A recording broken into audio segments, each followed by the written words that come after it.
Okay, welcome to living in Northeast Iowa. We are standing back and kind of giving you a beautiful view of those large pines that we had talked about the other day, but now you can kind of give an idea of how tall these beauties are. And then right next to them we've got an elm tree that has survived and doing quite well right next to a maple.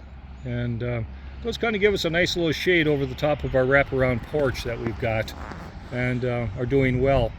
And then we're going to go ahead and turn around here to the other side, and we're kind of taking care of this nice ash tree. It's been doing well. We've been treating it. I believe we've been saving it, but it is showing signs of slow dying, and if we can keep it alive as much as possible, we're going to do so. A couple years ago, straight line winds came through the area and took off about half of the tree, and it was really doing well then. And now we're just kind of like trying to get it through the storm. But boy, I tell you, in the fall, this ash tree, as anyone else knows, these leaves are absolutely beautiful.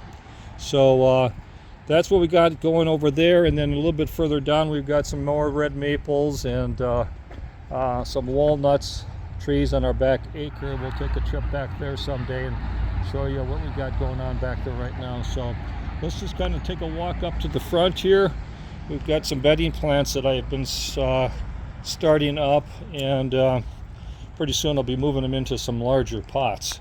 So what we have here, and this is my first year I've done this, and we're going to find out how successful it is.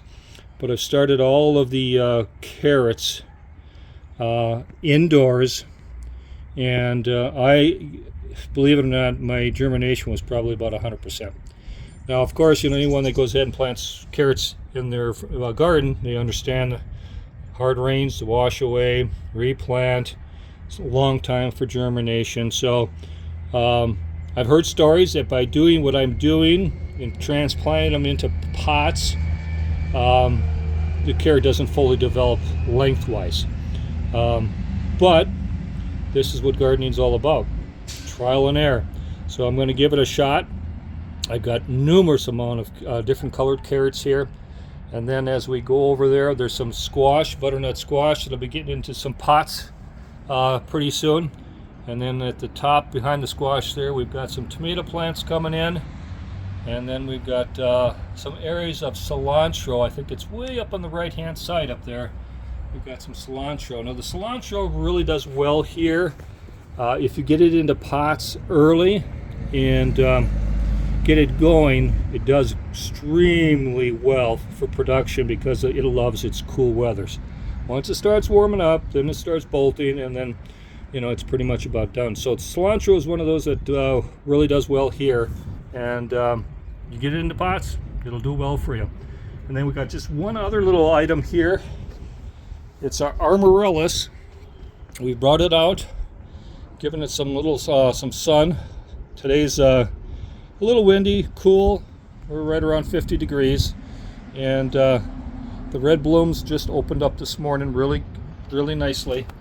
And there's stories behind these amaryllis bulbs that if you go ahead and you plant them in the ground as the seasons go on, and in the fall you have to remove them, put them to rest for a couple months, and then you can replant them back into pots. Well, trial and error again here. I went ahead and I decided not to do that. I've got probably about 10 of these amaryllis bulbs in this pot, and I have just numerous amount of spikes, buds that are coming up all over the place back in here. And there's got to be close to probably another 7 or 8 buds that are coming up now. And I haven't removed these at all. So they've done a miraculous job. And it's kind of nice to see something that's got some color to it this time of the year.